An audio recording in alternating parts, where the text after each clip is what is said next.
Ayun o! Pauwi na tayo. Ayan o. Kita nyo naman.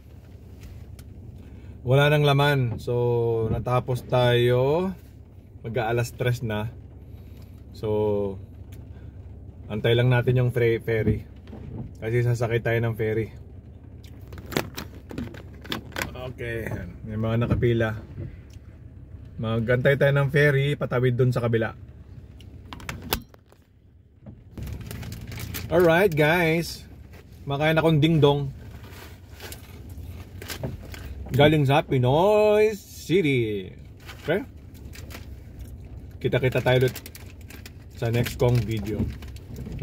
Like, follow, and share. And subscribe to my YouTube channel. Dingdong from Pinoy City. Alright!